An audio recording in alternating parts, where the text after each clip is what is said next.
Olá pessoal, tudo bem com vocês? Esse vídeo é a parte 2 de uma série de vídeos que eu estou fazendo sobre imposto de renda na Previdência Complementar. No vídeo parte 1, nós vimos a diferença entre PGBL e VGBL e o que é tributado na Previdência, qual parte do seu dinheiro que é tributado. Então, se você não viu o parte 1 ainda, você pode parar agora, dar um pause nesse vídeo, acesse o link acima e depois volte para assistir. Ou no final desse vídeo aqui, vá lá e assista também, porque é bem interessante, para você poder entender a sequência das informações, né? Então, nesse vídeo aqui, nós vamos ver o quê? Como é tributado um plano de previdência complementar. Legal? Eu sou Ivan Velasquez, sejam bem-vindos ao canal Traduzindo o Segurês, porque aqui cuidamos do seu presente para garantir seu futuro.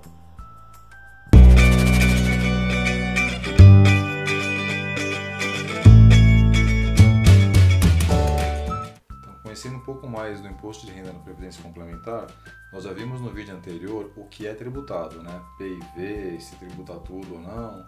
Se você não viu, assista, o link está em cima de novo para vocês acessarem, né? Vejam lá para poder complementar essa informação. Então, a partir desse vídeo, nós vamos ver como é tributado um plano de previdência complementar. E da mesma forma que existe o P e o V, que vai possibilitar um plano mais adequado ao seu perfil tributário, seu perfil de vida, também existem dois tipos de tributação na Previdência Complementar, que são, o primeiro, o regime compensável, que se utiliza da tabela progressiva, e o regime definitivo, que usa a tabela regressiva. Aqui eu já quero dar um detalhe, dar um alerta aqui, né? Eu vejo muita gente falando regime progressivo ou regime regressivo. Dá para entender o que a pessoa quer falar, mas está errado, porque regime de tributação é uma coisa e a tabela que é usada para aplicar este regime é outra coisa. Então, o regime compensável aqui, né, a segredo está nessa palavra compensável. Existe a possibilidade de fazer uma compensação, ou seja, você vai ter lá seus impostos retidos na fonte durante o ano e lá no ajuste fiscal, no ajuste anual, vai ser apurado, né? Se você pagou menos ou mais imposto do que o devido. Se você pagou mais imposto do que o devido, você vai ter a famosa restituição, que é o que todo mundo quer. Ter de volta o imposto que pagou a mais. E se você pagou a menos, você vai ter que pagar a diferença, vai ter que pagar a mais. Então isso é a questão da compensação. E esse regime se utiliza a tabela progressiva de renda e de alíquota de imposto de renda, que nós vamos ver daqui a pouquinho. Já o regime definitivo, acho que a palavra definitiva aqui deixa muito claro, né? É o regime cobrado em caráter definitivo. O que for cobrado nesse regime não volta mais. Exemplo, se você ganhar um prêmio na Mega Sena, 10 milhões de reais, você vai ter um imposto de 30% em caráter definitivo. Você vai deixar lá 30%, que são 3 milhões, e recebe 7 milhões já líquido de imposto de renda. E esses 3 milhões retidos você não consegue restituir, reaver, porque ele é caráter definitivo. E no nosso caso aqui, ele usa a tabela regressiva, que é uma tabela que vai regredindo a alíquota de imposto de renda. Só que neste vídeo nós vamos focar aqui, ó, o regime compensável, que usa a tabela progressiva, e no próximo vídeo vamos ver o outro regime. Então, como que funciona então o regime compensável e a tabela progressiva? A tabela é essa, que ela vai de 0, que é o isento, até 27,5%, de acordo com a sua faixa de renda que está aqui, ó. Então, a base de cálculo mensal ou anual, mas nesse caso aqui mensal, são essas rendas que estão aqui logo abaixo.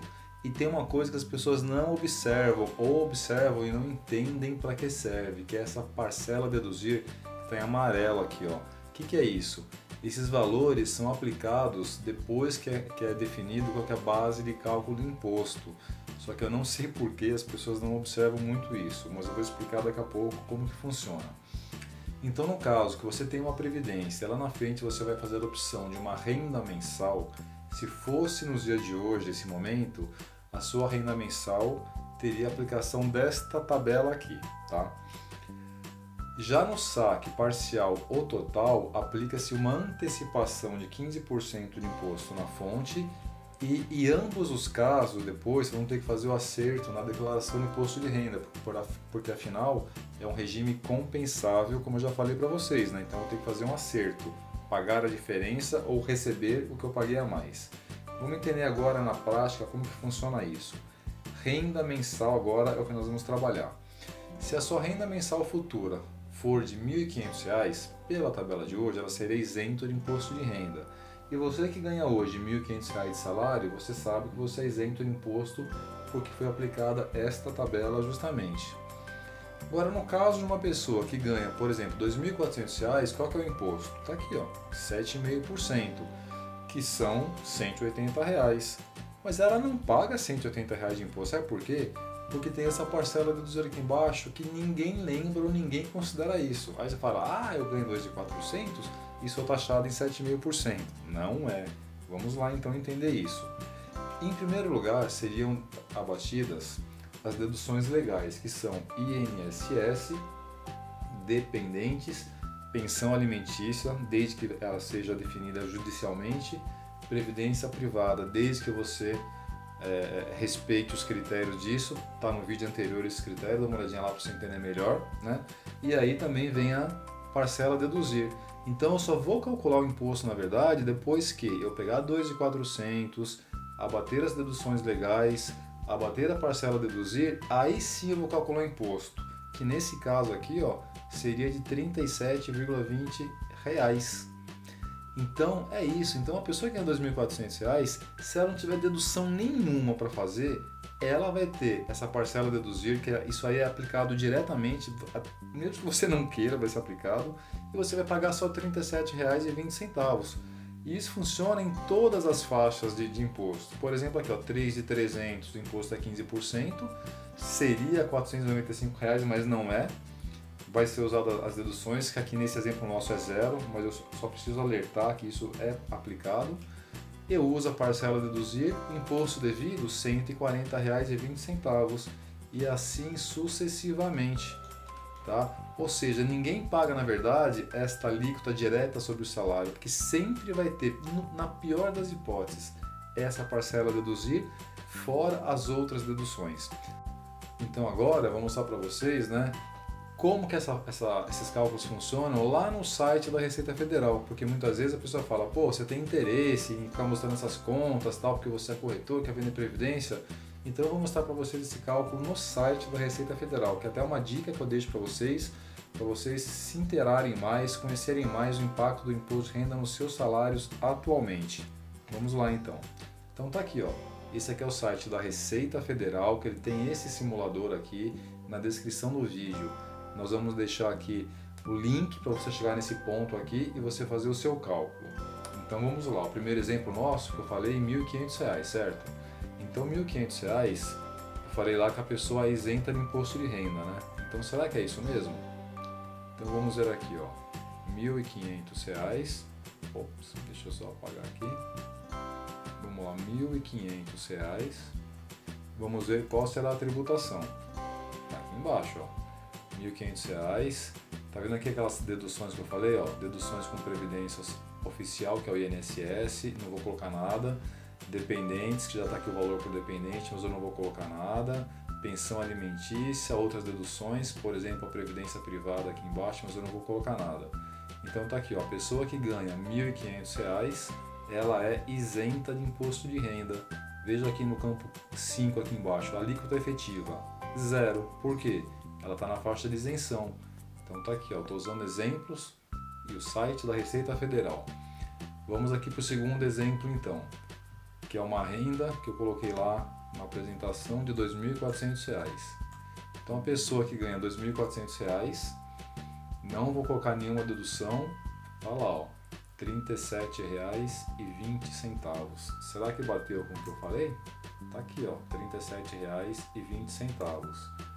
Então é isso. E olha lá embaixo no campo quinto, lá, alíquota efetiva, 1,55%. Ela não pagou 7,5% de imposto, ela pagou 1,55%, usando apenas a dedução que a própria tabela, o próprio governo já oferece, a própria Receita oferece esse desconto, tá? Vamos aqui para o outro caso então. Vamos para o caso da pessoa que ganha R$ 3.300. Então, R$ 3.300. Imposto, tá aqui, ó, R$ 144,20. Bateu? Tá aqui, ó, R$ 144,20. Então é isso, gente. Imposto efetivo, 4,25%. Vamos para outro exemplo agora. Pessoa que ganha R$ 4.200. R$ 4.200. Imposto devido, R$ 308,87. Então tá lá, ó, R$ 308,87. Né? Imposto efetivo, 7,35%. Né?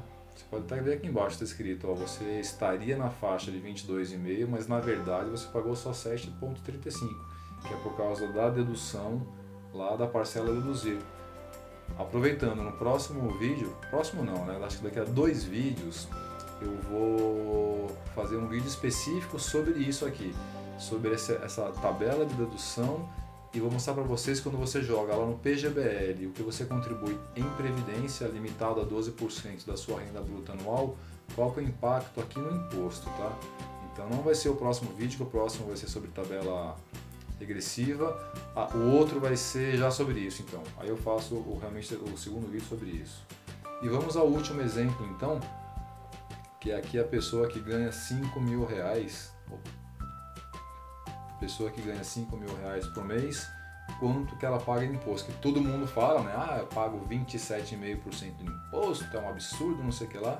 Será que é? Olha lá, ó. Ela vai pagar, na verdade, R$ 505,64. Tá aqui, ó, 505,64, que representa, na verdade, 10,11 de imposto. Então, assim, eu deixo aqui só um alerta, né, e faço uma sugestão que a gente precisa conhecer um pouco mais esses detalhes, conhecer um pouco mais da nossa legislação, antes de até de reclamar, né, ou de dizer que está sendo taxado muito de imposto e tal. Eu, particularmente, acho essa tabela progressiva que ela é muito justa, né, porque ela assusta, porque ela é progressiva, quanto mais ganha, mais imposto paga, mas ao mesmo tempo você tem um monte de mecanismos aqui que você pode abater, né? E a previdência privada, que é o nosso foco aqui, você pode abater também e pagar menos imposto. Então vamos pensar um pouquinho mais de forma positiva, né, em relação a tudo isso. Então o link aqui dessa simulação vou deixar na descrição do vídeo para vocês usarem e planejarem melhor a vida financeira de vocês, né? E agora, finalizando o vídeo, vamos ver o que acontece com essa tabela quando se trata de saque parcial ou total da previdência. Então é importante, toda vez que você tem uma previdência complementar e faz um saque, né, que é o oficialmente resgate, mas eu prefiro falar saque, que é mais simples, esse valor vira receita, ele vira renda que você tem que, inclusive, no ano seguinte lançar na sua previdência. Então, toda vez que você faz um resgate na previdência, você tem que, no ano seguinte, agregar esse valor do resgate, do saque, na sua renda bruta anual para recalcular o imposto de renda, né? Ou seja, se você faz só previdência pensando em abater o imposto de renda, veja se isso está sendo saudável para você. Porque se você faz isso com o intuito realmente de aumentar a sua reserva, o seu saldo, para ter mais dinheiro lá na frente, ótimo. Agora, se você faz depósito só para poder ter abatimento de imposto de renda, aí no começo do ano seguinte você precisa do dinheiro para viver, você vai lá e resgata, você vai entrar num círculo vicioso de depósito, resgate, e todo ano sua renda bruta anual aumenta, porque cada resgate que você faz aumenta a sua renda bruta anual e aumenta a sua base de cálculo do imposto de renda. E o que você precisa depositar até o limite de 12%, cada ano que passa vai aumentando. Então, o abatimento da previdência privada, essa dedução, é uma coisa muito legal, mas se você fizer da forma correta, se você depositar com o objetivo de aumentar, sim, a sua reserva para o futuro e de aproveitar e ir abatendo o imposto de renda ano a ano. Mas depositar e resgatar, isso é uma péssima ideia, isso não é legal, então fique atento nisso, né? Mas vamos lá, saque parcial ou total. Vamos imaginar que a pessoa então vai resgatar R$ 1.500. Pela tabela, seria isento de imposto de renda, né? Mas não, a pessoa vai ser taxada em 15%. No final eu vou explicar por que isso acontece. Se a pessoa tem uma renda lá de 2.400, é 7,5%? Não, 15% de imposto de renda, mesma coisa. Se a pessoa tem lá a renda de 3.300, 15%, de 4.200, 15%, 27,5%, 5%. O que acontece aqui? Existia antigamente, né, a possibilidade das pessoas fazerem os saques diretamente com base na tabela. Só que muita gente fazia o saque lá dentro da base de cálculo isenta de imposto de renda e no ajuste anual não fazia a declaração, ou seja, ela tirava o dinheiro e não recolhia isenta, ela sonegava imposto sobre essa parte aqui do dinheiro dela, ela não pagava imposto. Então o que o governo fez? Quando o governo trouxe lá em 2005 essa nova tabela, a tabela regressiva do regime definitivo, ela também trouxe essa novidade aqui, que é todo e qualquer resgate vai ter aqui uma antecipação de imposto de renda de 15%. Antecipação. Eu já te tiro 15%. E lá no ajuste anual, eu vou ver se você tem que pagar a diferença sobre 22,5% ou sobre 27%, ou se eu tenho que te devolver a diferença para 7,5% ou até zero, caso você fosse isento. Então faz o ajuste anual. Por quê? As pessoas simplesmente sonegavam. E sonegar imposto não é certo. Independente de a gente achar que paga muito imposto, mas se sonegar imposto é ilegal. Então isso aqui trouxe uma coisa que meio que equilibra o processo, né? E, inclusive os fundos de investimento a longo prazo, né, eles têm a mesma característica. A pessoa a cada 6 meses ela é tributada em 15%, e conforme ela faz o resgate total, vai ser verificado qual foi o período que ela resgatou em termos de tempo, né? E vai ser aplicada a diferença do imposto ou vai devolver caso ela tenha sido taxada em mais. E isso é o famoso come-cotas. Inclusive eu vou falar isso aí no terceiro vídeo, que eu vou falar de rentabilidade e impacto do imposto nisso. Então se prepare, que eu vou falar e eu vou inclusive comparar fundos de previdência, PGBL e VGBL, com os fundos de investimento puro. E vocês vão ver que esse come-cota tem um impacto interessante nisso tudo, podendo até ser bem negativo esse impacto, tá? Então, voltando aqui, essa é a tabela, é o regime compensável que usa a tabela progressiva, onde na renda futura você vai ter a aplicação simplesmente aqui da tabela e quando for saque vai ser sempre 15%. Hoje avançamos um pouco mais no conhecimento sobre imposto de renda na previdência complementar. Então já sabemos o que é tributado nos planos de previdência, a diferença de PGBL e VGBL, e hoje conhecemos o regime de tributação compensável que utiliza a tabela progressiva de imposto de renda. Na semana que vem veremos então o regime definitivo que usa a tabela regressiva de imposto de renda. Obrigado por assistir a mais esse vídeo, aproveite para inscrever-se no canal caso você ainda não seja inscrito, curta o vídeo, comente, compartilhe, peça sugestões de tema que eu posso trazer aqui nesse espaço e vamos levar esse assunto para o maior número de pessoas possível. Obrigado e lembre-se, é dividindo que se ganha e o importante é o que interessa. Tchau!